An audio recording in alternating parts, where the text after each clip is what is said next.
Give me a moment. I am paying respects to some of the great high lords and paladins of the past, which you can see with memorials to them throughout, including some of our personal favorites such as Murad and, of course, Tyrion Fordring,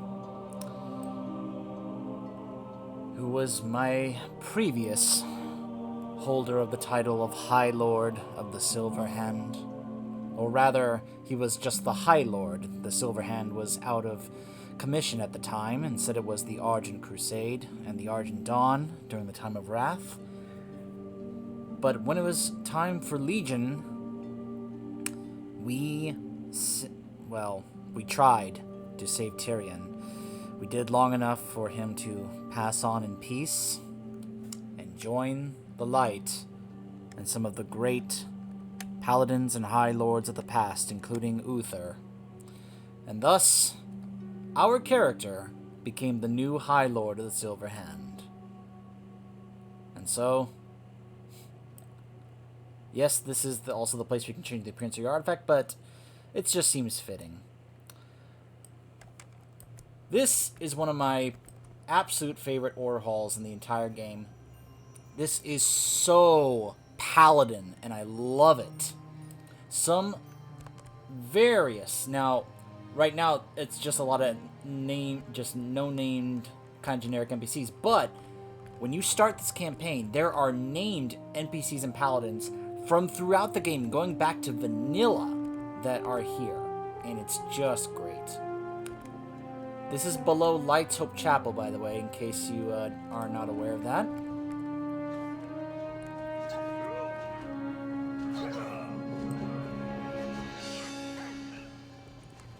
I love the music that plays in this order hall. So, we are here to read up on the lore of the 3 weapons that the Paladin gets to acquire and use against the Burning Legion in the Legion expansion. We are starting off with the Holy Spec, and no, it is not Reinhardt's hammer that we get in Legion. Not actually. This is the secret appearance for the artifact we get for the healing spec, the Holy Paladin, and it just randomly dropped for me. I was just out there questing either in the Maw of Souls dungeon or just kind of doing some questing or killing some mobs in Stormheim, and it just randomly dropped. Needless to say, I was very happy that this dropped. By the way, this is the current Mog I'm rocking. It's a work in progress. Not too crazy about the helm. I also have the one from Mythic Tomb Sargeras, but I don't like that one because there's nothing behind your head to protect you. I just think that, tactically speaking, that's a very bad idea to wear a helmet that is simply a display on top of your head, but there's nothing protecting the back of your head. So, I mean, this is called the Helmet of the High Lord, so I figured I may as well roll with it, right? But, yes. In the Librum of the Ancient Kings, as recorded by Sister Elda, the head archivist, that is, that dwarf right over there. First, the Silver Hand, a 2-handed mace, which of course looks like a hammer. The Silver Hand has existed since before recorded history. The world-shaping... Hold on a second. I do want some of the music in here to be playing for you guys, but I don't want it to drown me out.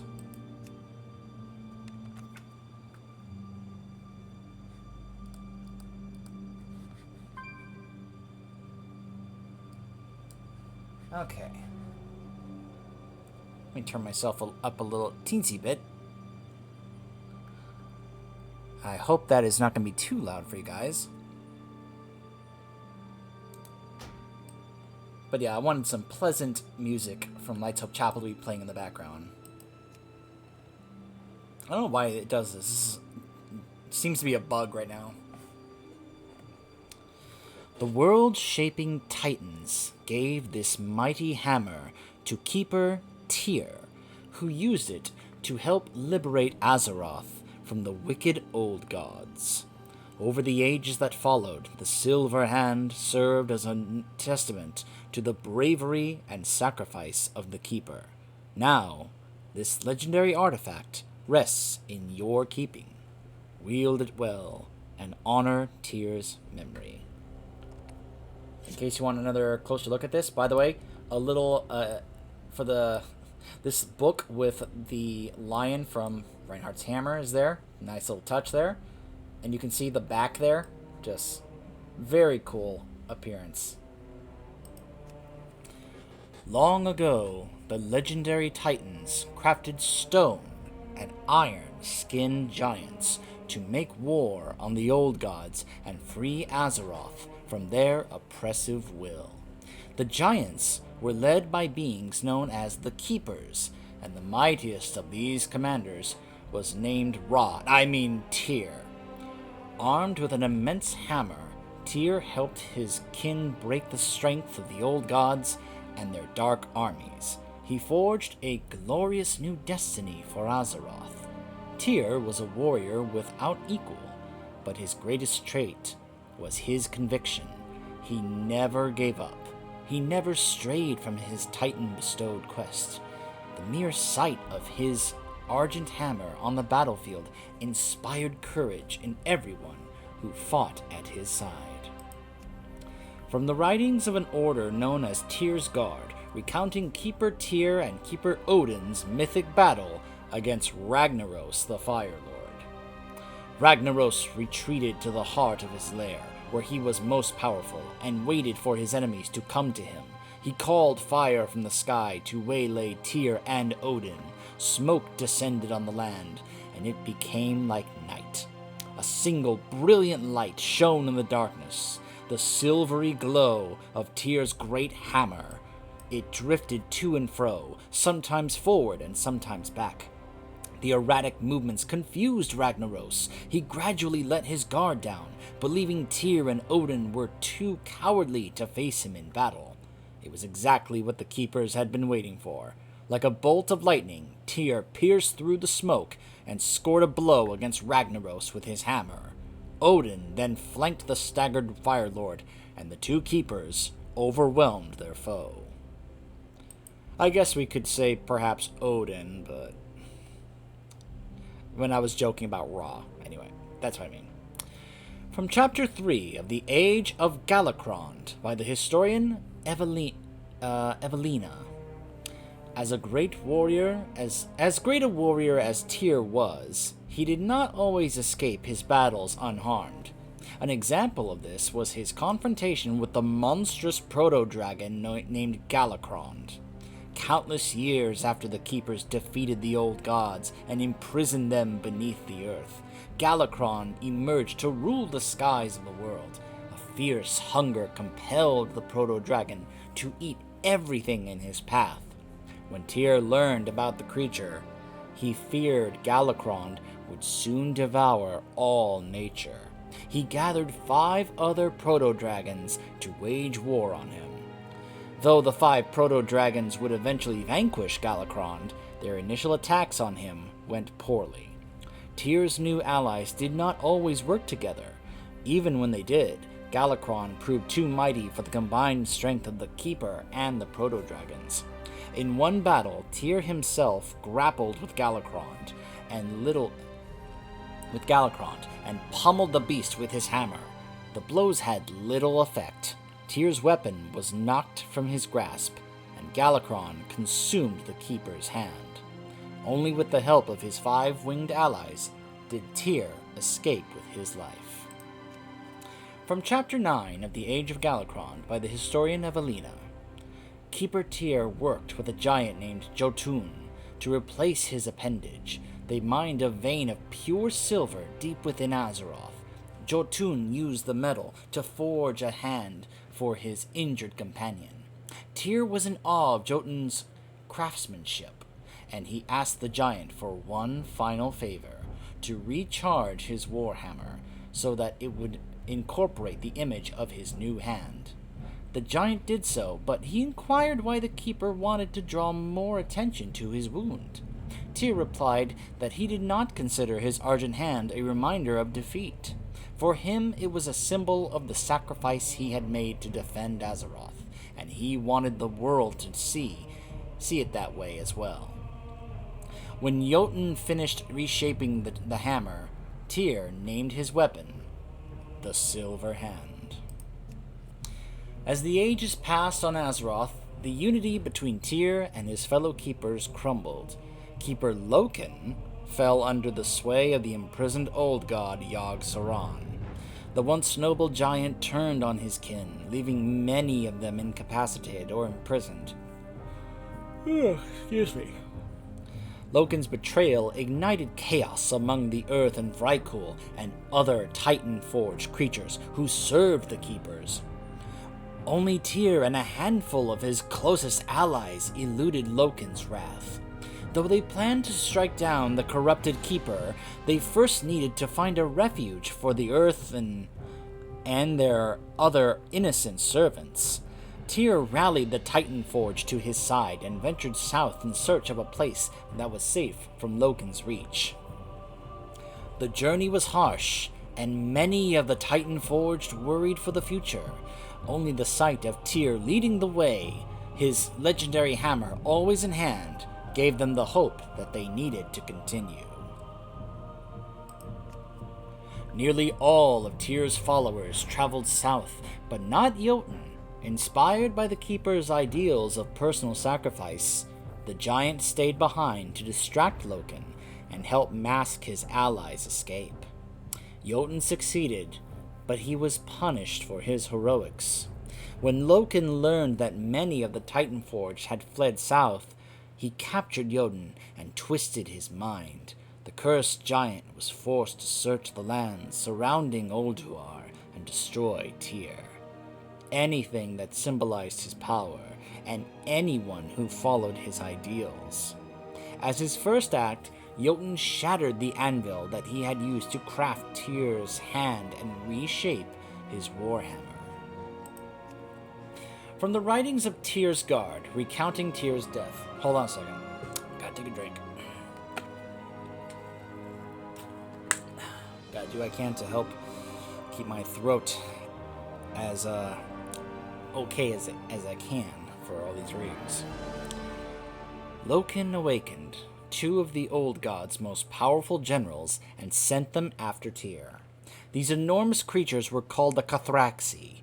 They stormed south and caught up with Tyr and the Titan-forged refugees in the land that we now know as Tirisfal, or as the Vrykul called it, Tyr's Fall. Tyr stood against the Cathraxi alone. It would be his final and greatest hour.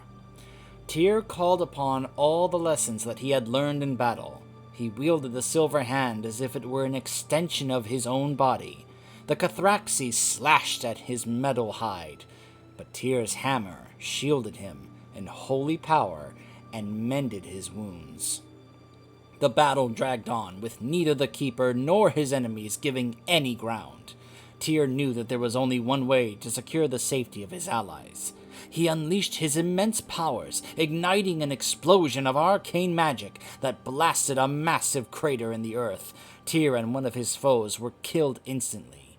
The other, on the verge of death, retreated from the battle site. After Tyr's sacrifice, his allies entombed the fallen Keeper and the dead Cathrax where they lay. None of the Titanforged felt worthy of taking up their leader's hammer, and they buried it with his corpse. Tyr's followers then enchanted the tomb with protective wards. They bound the silver hand to these magical seals, thereby preventing anyone from touching it in the future. Of all the Titanforged who had come south, the Vrykul were the most moved by what Tyr had done to protect them. They decided to stay in the region and stand vigil over the Keeper's tomb. An excerpt from Legends of the Silver Hand by the historian Evelina. At some point in Azeroth's distant past, humanity emerged in Tirisfal Glades. The iron-skinned Vrykul who lived there slowly died off. Many of them suffered from the curse of flesh, a strange malady that transformed them into creatures of flesh and blood. Yet one group of Vrykul lasted longer than the others. They formed a secretive group, Tyr's Guard, to protect Keeper Tyr's tomb. Gosh, try saying that 3 times fast. The Vrykul of this order knew that they would not live forever, and so they inducted some of the fledgling humans into their ranks. The Vrykul taught the human members of Tyr's Guard the history of the fallen Keeper, his tenets of self-sacrifice and justice, and the truth of what lay within the tomb. In the ancient days, the only humans ever to breach Tyr's tomb and bypass its protectors were following the legendary human king Thoradin. After the elderly ruler abdicated his throne, he became obsessed with his race's history. Thoradin's curiosity eventually led him to discover Tyr's final resting place. When Thoradin arrived at the tomb, Tyr's Guard confronted him. A tense standoff ensued. The former king was accompanied by a powerful retinue of guards and learned sorcerers. Though the members of Tyr's Guard did not want them to disturb the gravesite, they also did not want bloodshed. Thoradin and his followers forced their way past Tyr's Guard. Much of what happened next is shrouded in rumor. It is said that Thoradin and his retinue ventured into the darkened catacombs, and they were never seen again. Tyr's Guard knew that Thoradin's magi had broken the tomb's wards in their foolish quest to explore the gravesite. The Order's members made a vow that day. They would not enter the catacombs again, for fear that further meddling could awaken the Cathrax buried inside and unleash its evil on the world. For thousands of years, Tyr's Guard continued its sacred duty. New members came and went, and over time, they adopted more techniques to help them protect Tyr's tomb. In particular, the defenders felt an affinity towards paladins, holy warriors who arose to battle the Orcish horde in the Second War. The members of Tyr's Guard learned how to wield the holy light, and they became mighty paladins. Yet even this newfound power could not save the Order from the undead scourge. When the scourge swept over the human kingdom of Lordaeron, Tyr's Guard crumbled. Only a few brave members, led by a paladin named Travaard, remained to uphold their ancient vows. And that leads to us going there to aid them and try to get it before what remains, not necessarily Cathrax, because he was actually taken care of by both the Arms Warrior and the Shadow Priest before the Holy Paladin got there. Alright, so before we read up on Truth Guard, couple things. Let's, of course, switch specs. Also, let's turn down the music just a tad bit more.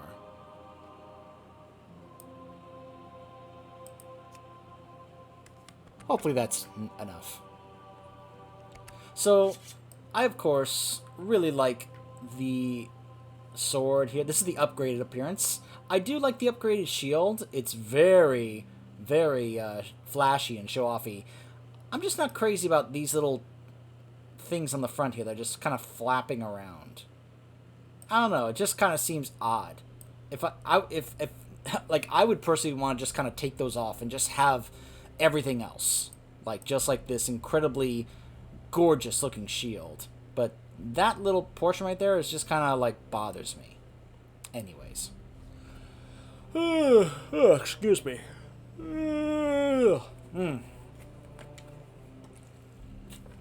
Forgive me. I'm coming off a morning where I had to get up at 5 o'clock in the morning to take my parents to the airport for an early flight. So, kind of feeling the effects of that. So forgive me. The show must go on, as they say. This is called Truth Guard. It's mainly for the shield, if you're curious what the sword is called. So it is called Oath Seeker, which is not a bad name for a sword. In fact, I'm pretty sure that's the name of a sword in Dragon Age Origins. So, I'll show off We'll do it from this angle to show off the shield this time. Many have tried to break Truthguard, Vrykul Warbringers, mighty giants, and even the wicked minions of the old gods. This shield has turned them all aside, and not a scratch mars its gleaming surface. But Truthguard is more than just a simple armament. It is the embodiment of justice, nobility, and honor.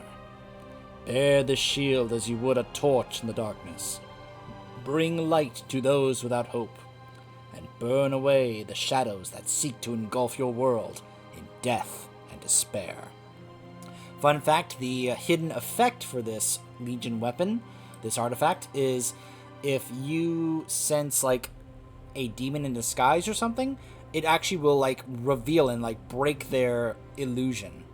So, like, for example, in Dalaran, occasionally there will be demons in disguise as humans. Now, I know for a fact that demon hunters can reveal them because they have spectral sight. But I was actually, kind of like going through on my tank spec, and all of a sudden I saw the ability pop up, and I was like, wait, what? And then I, like, lifted my shield and had light shown, and then he was like, "Oh, you have revealed me, Paladin." It's like, "Oh," it was like, "You have found me out." And then the boss fight ensued in Dalaran, so it was just kind of fun to know that was what it could do. Earthen poems and Vrykul epic sagas speak of Truthguard emerging in a time of war, when armies forged of iron marched across the north and made even mountains tremble. The main aggressors of this war were the fearsome winter-scorn Vrykul.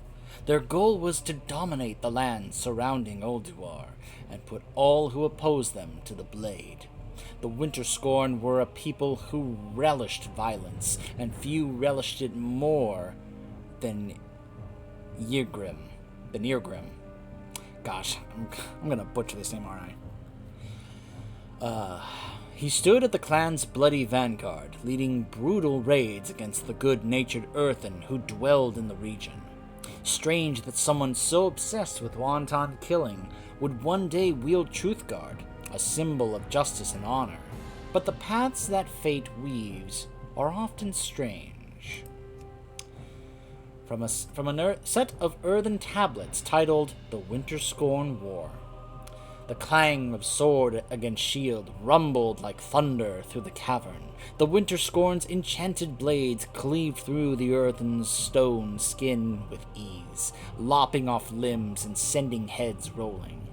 When the Winterscorn cornered the few surviving earthen at the back of the cavern, the lead Vrykul charged forward with his sword poised to strike. His body came apart before he ever reached his prey. Another Winterscorn had cut him down. He moved quick as lightning then, sword arcing through the rest of his warrior kin. "Follow me and live," the Vrykul said, after his killing was done. "Stay, and this place will be your tomb." Later, the Earthen asked this Yrgrim why he had saved them. "The battle lust has lifted from my eyes, and I have seen truth," Yrgrim replied. "Killing for the sake of killing, conquering for the sake of conquest. There is no honor in such things. There is only shame and regret." Yrgrim led the earthen survivors to Keeper Tyr, the one being that he believed could save them from the Winterscorn. The Vrykul warrior did not expect a reward for doing so. Quite the opposite. Yrgrim had murdered scores of innocent earthen, and he thought Tyr would execute him for his transgressions. According to one Vrykul legend, these are the words Tyr spoke to Yrgrim. "I cannot wash the blood from your hands. No one can. All I can offer you is a way forward. Stand by my side. Hunt the wicked with the same ferocity that you once used to hunt the earthen. Do this, and you will find the path to redemption." On that day, Yrgrim swore an oath to the twin moons that he would serve Tyr and embody his noble ideals. In return, the Keeper gifted the Vrykul with a shield unlike any ever made. Its name was Truthguard. I hope it mentions the sword here as well, not just the shield. From the Vrykul saga, The Forging of Truthguard. 3 strikes it took Keeper Arcadis to shape Truthguard. With the first hammer fall, rivers of magma spilled from the icy mountains. With the second, the sky howled and lightning set the heavens aflame. With the third, a single ray of sunlight pierced the storm clouds and whispered over Truthguard's surface. From afar, Keeper Tyr and the giantess, Ironea, watched the work unfold. They had each given of themselves to make Truthguard. Tyr had chiseled off a piece of his silver hand to imbue the shield with its righteous power. Ironea had hewn a stone disc from her hide and etched it with runes of protection. Truthguard saw its first battle in the waning days of the Winterscorn War. While searching the frozen wastes for Earthen whom he could lead to safety, Yrgrim stumbled across a small raiding party of Winterscorn. The Vrykul knew of this deserter. They cursed Yrgrim's name and howled for his blood. Yrgrim calmly offered a challenge. If any of the Vrykul could knock the shield from his grip, he would surrender. But if the Winterscorn failed, they would lay down their arms and listen to Yrgrim's words. One after another, the Vrykul charged Yrgrim, and their enchanted blades glanced off of Truthguard without making so much as a dent. You fall because you fight for cruelty and injustice, Yrgrim said to the bewildered Vrykul. So long as such wicked thoughts guide your hand, you will never become the champions that you hope to be. Then he told them of all he had learned from Tyr, of the noble tenets of justice that now governed his life. And one after another, the Vrykul joined Yrgrim's cause and cast their enchanted blades aside. The Winterscorn War was only a symptom of a much greater problem. Keeper Loken. He had fallen to darkness and imprisoned many of his fellow keepers within the hallowed halls of Ulduar. But why had he done such terrible things? What could have driven a noble being like Loken to abuse his power? Truthguard found some of the answers. At Tyr's behest, Yrgrim stalked the outskirts of Ulduar with his shield and confronted a small number of Loken servants. Some were massive fire giants. A few others were iron-skinned Vrykul, whose only purpose was dealing death. Yrgrim bested them, one and all. When his opponents were on their knees, he forced them to look at their own reflections in Truthguard's surface. The shield's righteous power caused the lies and half-truths that clouded their minds to melt away. They saw for the first time that Loken had used them as his pawns. Yrgrim's adversaries revealed many details about the fallen keeper, but one was more troubling than the rest. Loken had succumbed to Yogg-Saron, the malevolent old god shackled within Ulduar. An excerpt from an unfinished book on the dwarves' origins by royal historian Arcasonus. Tyr vowed to defeat Keeper Loken, but he needed time to plan. He also needed to find a refuge for the innocent Earthen, Mechanomes, and Vrykul who dwelled around Ulduar. As Tyr led these creatures south in search of a safe haven, he ordered his loyal servant Yrgrim to stay behind. The noble Vrykul will hold off any of Loken's minions who tried to prevent the refugees from fleeing. Yrgrim, fabled Truthguard in hand, obeyed his master. It was the last time that he would see Tyr alive. 3 fire giants soon emerged to hunt down the refugees, but Yrgrim barred their way. They swarmed the lone Vrykul and battered Truthguard. Not even the fists of giants could dent the shield. Yrgrim waited until his foes wore themselves ragged against Truthguard, and then he went on the offensive. He slammed the shield against the giants until their molten bodies crumbled and their blood ran like rivers of fire over the land. While Yrgrim battled the fire giants, Keeper Loken unleashed ancient horrors who had been locked within Ulduar. These were the Cathraxi, monstrous servants of the old gods. They crawled from their underground chambers and slipped past Yrgrim, eager to exterminate Tyr and his motley followers. Yrgrim sensed the Cathraxi's foul presence as they passed by, and he raced south in pursuit of the creatures. By the time he finally caught up to them, it was too late. Tyr had stood against the Cathraxi alone, and he had paid the ultimate price to defeat them. His followers would name the site of his valiant sacrifice Tyr's Fall, which in the Vrykul tongue translated to Tirisfal. I like how these stories bounce off of each other. The story of the Silver Hand, the story of the Truth Guard. They're both kind of bouncing off each other. It's really nice.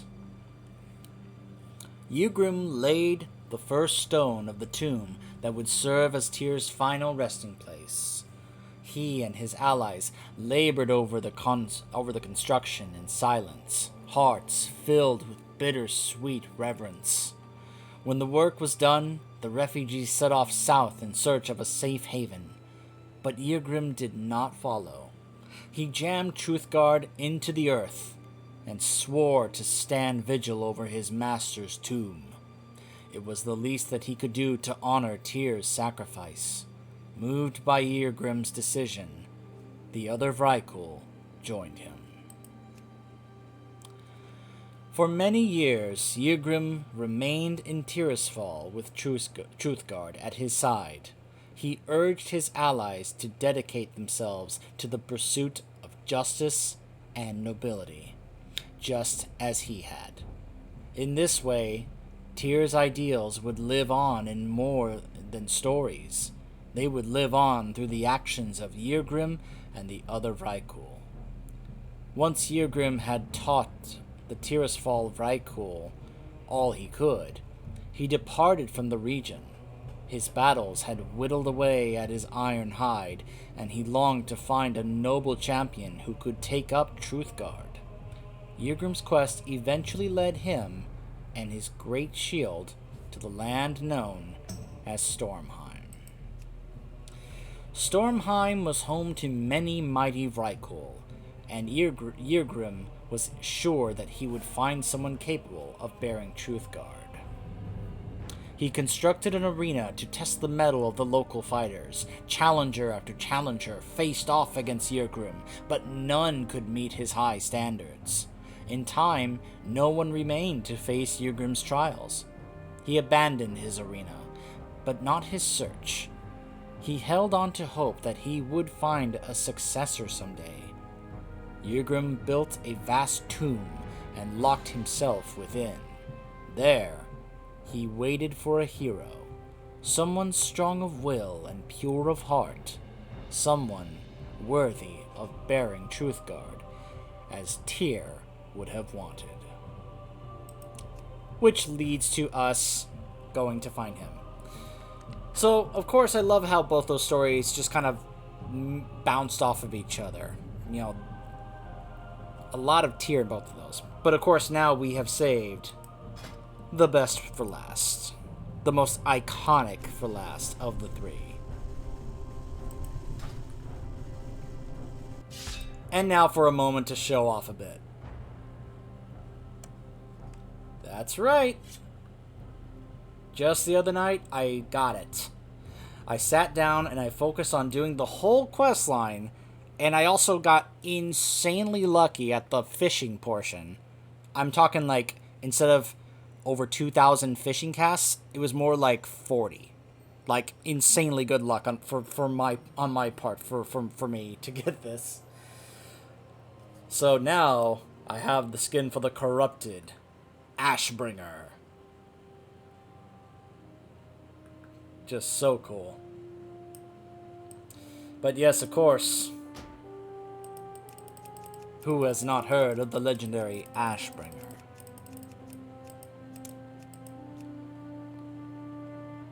You now possess one of the most iconic and renowned weapons ever created. Get a nice shot here. There we go. Once the bane of the undead, then for a time one of the Scourge's greatest assets, the Ashbringer has been instrumental in the rise and fall of lords. Hold on a second. Wait a minute. Wait a minute, why is that in the background over here?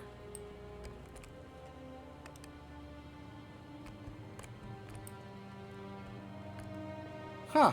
I don't think I ever noticed this before. Is this reflecting the appearances that I've unlocked? Wait a moment. Wait a moment. Does this change? I have to test this out. It does! Oh my gosh, it does. So that's the upgrade appearance with the silver hand. There, of course, is the secret appearance.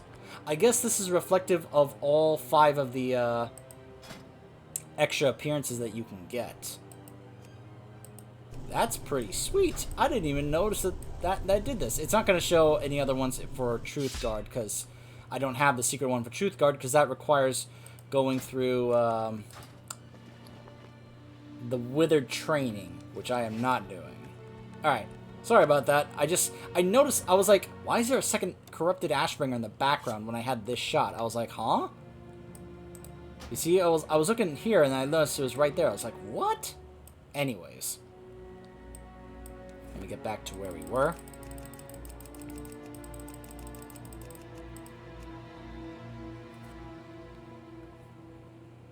The Ashbringer has been instrumental in the rise and fall of lords, empires, and kings, living and undead alike. It has stood for both good and evil, and now it rests within your hands. Wield it well. Few known artifacts or relics are capable of rivaling the Ashbringer's legendary pedigree. I hope it's going to go over the little event that you can see in the Old Hillsbrad Foothills dungeon of kind of the origination of when they came up with the idea to make this and give it its name, by the way. Its origins have been traced to the Second War between orcs and humans. There, on the field of battle, the renowned High Lord Alexandros Mograine, that was his name. The other night, I kept trying to remember what his name was, and I knew it was Mograine Sr., and then his 2 sons, with, of course, Darian being in the Ebon Blade. The Mograine came into possession of a dark orb. Though Alexandros considered the artifact to be a living embodiment of shadow, he also believed that it might one day be forged into a weapon of righteousness. Alexandros' vision would become a reality, and that weapon would become the Ashbringer. It is said that deep within the hallowed halls of Ironforge, the Ashbringer was crafted by the dwarf king Magni Bronzebeard. Yeah, a peerless weaponsmith. For King Magni it was a dark time. He grieved over the recent loss of his brother, Muradin. Legends hold that King Magni infused the full weight of his rage and sorrow into the Ashbringer's forging, resulting in a weapon of untold vengeance and devastation. So I guess the implication being is that him going to Magni to help make the Ashbringer was just after the events in Warcraft 3 when Arthas got Frostmourne and everyone thought Muradin had died, when in fact he only was just knocked unconscious. Huh. I didn't know it happened that late. That's how late the Ashbringer actually came into being. Or rather, like, that's how late it was before it was made. Wait, did I read the whole thing there? Yeah, I did. Okay. So it is written that when confronted by undead forces, High Lord Alexandros Mograine dispatched them with ease. The blade in his hand felt like an extension of his own flesh, a beautifully lethal instrument of pure destruction. And as it carved a swath through his scourge enemies, this new weapon left naught in the aftermath, but charred bone and swirling ash. Thus was the Ashbringer given its name. In the hands of Alexandros Mograine, the Ashbringer rained unparalleled fury upon the marauding Scourge armies, decimating the undead in numbers beyond reckoning. So it was that over the course of time, the man and the weapon seemed as one. Ashbringer became a name of legend, attributed not just to the fearsome blade, but also to the relentless knight who wielded it. They often refer to the person who is wielding the weapon as the Ashbringer, so they've done that for me a couple times. From the testimony of Fairbanks, advisor to High Lord Alexandros Mograine, shortly before his execution. It was outside of Stratholme that we were surrounded by undead. Their numbers were unfathomable. Wave after wave washed over us. And yet Alexandros stood tall, unbowed and unbroken, a rock for them to break against. Alexandros' end came not from the undead, but from his own son, the treacherous one, Renault, who took up the Ashbringer and stabbed his father in the back. For the Scarlet Crusade, by the way, they kind of encouraged him to do that. A recounting of the battle at Nox Ramus by Darian Mograine as told to Atticus Kroll. Deep within the floating undead citadel of Nox Ramus, I discovered what had truly become of my father. Alexandros' spirit had been tortured and broken. He had been raised as a death knight to defend the very scourge that he had once labored to destroy. They had scoured from him all that was good, leaving behind only a bitter, rotten shell. In defense of my own life, I was forced to end his cursed existence, or so I thought. The blade you see, the Ashbringer, it spoke to me in my father's voice. From the Liber Monasterium. And so it was that Darian Mograine, driven by the voice of his father, bore the Ashbringer to the Scarlet Monastery, where he learned of his brother Renault's treachery. The vengeful phantom of Alexandros Mograine manifested out of the Ashbringer. Renault begged for forgiveness, and he was dealt a vicious sweep of the corrupted blade, separating his head from his shoulders. "You are forgiven," was Alexandros' reply. Couple fun facts about what we just read. First off, that event you just saw on the screen right there, that actually is something that you can do. So the corrupted Ashbringer was actually a very, very rare item that you could get back in the days of vanilla. In fact, it was like rumored about so much that it was kind of a myth to actually find or acquire one of these. But you could actually get it as an actual equipable weapon in the game back in vanilla, and if you go to the monastery with that corrupted Ashbringer equipped, that's when that event plays. His spirit will come out of the blade, and he will kill his son to get revenge for his murder. It's you can look it up on YouTube. It's up there. The other thing I was going to comment on is, I guess, this right here. That, of course, the Lich King would look at Mograine, who was this monster of a slayer of undead with the weapon. And now here he is killed by his son, going, I wonder what it would be like to have that man and that weapon on our side. So of course he would not only bring him back as a Death Knight, but as one of the 4 horsemen. I'm pretty sure that Mograine was one of the 4 horsemen back in Vanilla Noxramas, like the 40-man version back in the days of Vanilla. And of course, not only having the initial baseline power that it has, but now it gains the power of a Death Knight, which is partly why the Ashbringer got this appearance, this look of it being corrupted. But it was now wielding even more power than before.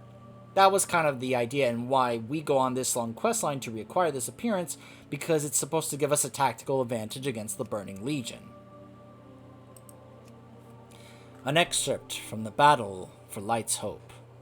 The Argent Dawn amassed at Light's Hope Chapel against the swarming multitudes of Scourge. This is during the Death Knight starter zone, by the way, when Darian Mograine is with me as my starting Death Knight. Darian Mograine is with me with this corrupted Ashbringer, leading the assault for the Lich King. Battle was joined, and though each and every one of us fought bravely, it seemed there could be no hope of victory. In our darkest hour, in an effort to free his father's condemned soul, Darian Mograine plunged the Ashbringer into his own chest.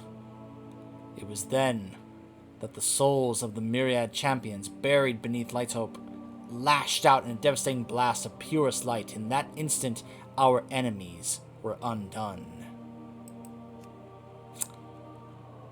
Actually, I take that back. That's not during the Death Knight starter zone, because that's not what happened. So I think what Darian did there is actually in the next part. Probably this part right here. Yeah, because it says the second battle. So I take that back. It wasn't the first battle, my bad. It's this one right here, what we're about to read. There are scores of first-hand accounts of the second battle for Light's Hope Chapel. They differ in some ways, but on many points they correspond. What is known is that several years after his sacrifice at the first battle for Light's Hope, Darian Mograine returned, this time as would-be conqueror, a Death Knight in the Lich King's service. He faced off against his one-time ally, a former Knight of the Silver Hand, Tyrion Fordring. Ultimately, Darian was subdued, even as the dreaded Lich King himself, Arthas, appeared on the battlefield. In an apparent act of contrition, Darian threw the Ashbringer to Tyrion, who purified it with his touch. Tyrion then focused his full efforts on the Lich King, who was forced to retreat after a single mighty blow from the uncorrupted Ashbringer. In the aftermath of the second battle for Light's Hope, the Ashbringer remained in the possession of Tyrion Fordring, High Lord of the Argent Crusade, in order to draw out the greatest champions of Azeroth. Tyrion instituted a contest of strength and battle prowess known as the Argent Tournament, one of the weirdest portions of Wrath. In time, Tyrion's Argent Crusade successfully breached the main gate of the Lich King's stronghold of Icecrown Citadel. As they laid siege to Icecrown's defenses, the High Lord created a pact with Darian Mograine and his Knights of the Ebon Blade, resulting in the Ashen Verdict, a united order bent on destroying the Lich King. The final assault on Icecrown Citadel now ranks among the most legendary military campaigns in recent memory. Marching alongside some of the greatest champions of Azeroth, Tyrion Fordring continued his crusade against the Scourge, staging an all-out attack on the Lich King's seat of power. There, Tyrion once again confronted Arthas, and all fell silent as the clash of steel rang out across the icy wastes. At the culmination of a fevered battle, the Ashbringer shattered Arthas's infamous sword, Frostmourne, in a single blow. Arthas was defeated at last, and the purified Ashbringer took its place among the most celebrated and renowned weapons in all of Azeroth's history. So then, for a huge gap of time, I don't recall us really ever hearing anything in regards to Tyrion and the Ashbringer. He kind of took a back seat after Wrath, up until Legion, when we went to the Broken Shore. He's captured by Gul'dan, and is almost killed by both Gul'dan and that behemoth Croesus. And then then after that, you are tasked with going to see if you can just recover the Ashbringer, and perhaps find out what happened, the ultimate fate of Tyrion. So then what Maxwell suggests is that we actually go to perhaps the greatest paladin of all time, Uther the Lightbringer, who rests in peace at his own tomb, separate from here, not too far away here in the Eastern Plaguelands, or rather just the Plaguelands in general. And so we go there, and the Light grants us an audience with Uther's spirit, and he tells us of an idea of where the Ashbringer and Tyrion are. And it so happens that the Dreadlord, Balnazar, who, by the way, actually helped create the Scarlet Crusade, yes, apparently captured Tyrion and is torturing him. So when we go there, he's being held captive, being tortured. While Maxwell tries to free him, my character goes and try and find the Ashbringer. And it's impaled in the stone, and Balnazar's like, so, there's the sword. You want to grab it? You want to pick it up? Do you want to use it? And it's so obvious a trap. And so I pick it up, and he tries to then bind me to his will, because he knows if he controls me, he controls the weapon. He can't just take the weapon for himself. And we get a great callback to that moment atop Icecrown Citadel, because as I'm trying to struggle free, I hear Tyrion Fordring's words from Icecrown. I hear him say, "Give me the strength to shatter these bonds." And I'd like to think that in that moment, my character closed his eyes and calmed down and embraced the power of the Light and the Ashbringer to shatter the bonds. And then we fight Balnazar. We send him running, and then the Ashbringer is mine. Maxwell calls out to us because Tyrion is dying. He called out to me by name, which is funny because no one ever calls you by your name in this game. They always say either champion or hero. So it's just, you can just imagine Tyrion going, "Champion! Champion!" And Tyrion has one last moment before, in his dying breath, he actually passes the torch on to me, saying, "You must now be the Ashbringer." And then he dies, and his spirit rises to the sky and joins the Light.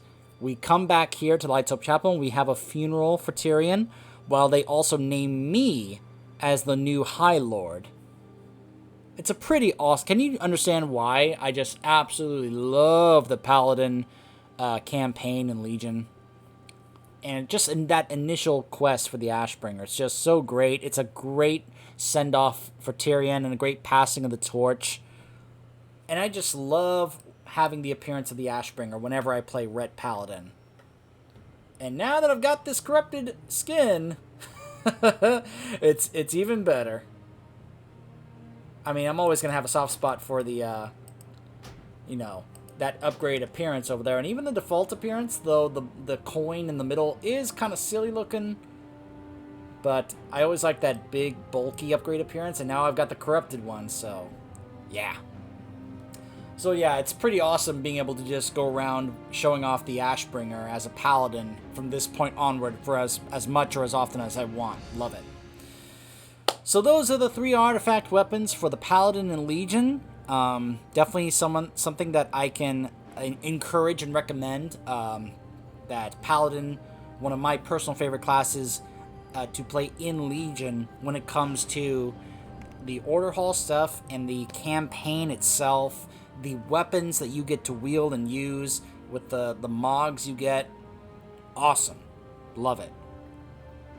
So we will be looking at another class's Legion artifacts when we return.